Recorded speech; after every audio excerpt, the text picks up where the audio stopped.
Bio ആപ്സൈക്ലിംഗ് രംഗത്ത് പുതിയൊരു നാഴികക്കല്ല് സൃഷ്ടിച്ചുകൊണ്ട് പ്ലാസ്റ്റിക്കിൽ നിന്നും പാർക്കിൻസൺ രോഗത്തിന്റെ ചികിത്സയ്ക്ക് ഉപയോഗിക്കുന്ന പ്രാഥമിക മരുന്നായ എൽഡോപ്പ ഉണ്ടാക്കാമെന്ന് ശാസ്ത്രജ്ഞർ കണ്ടെത്തിയിരിക്കുകയാണ്.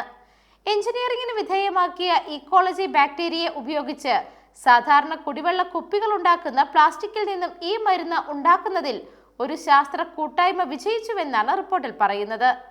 പ്ലാസ്റ്റിക് മാലിന്യങ്ങൾ ന്യൂറോളജിക്കൽ മരുന്നായി മാറ്റുന്ന ആദ്യത്തെ ജൈവ പ്രക്രിയയാണ് ഇപ്പോൾ നടന്നിരിക്കുന്നത്.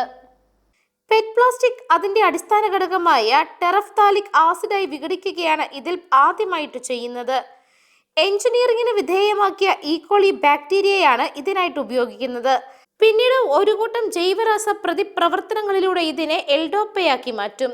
പ്രതിവർഷം ഏകദേശം 50 മില്യൺ ടൺ പെറ്റ് പ്ലാസ്റ്റിക് ആണ് ഉൽപ്പാദിപ്പിക്കുന്നത്. ഇവയുടെ നിർമ്മാർജ്ജനം ആശങ്ക ഉയർത്തുന്ന സമയത്താണ് ഈ കണ്ടുപിടുത്തം ഉണ്ടായിരിക്കുന്നത്.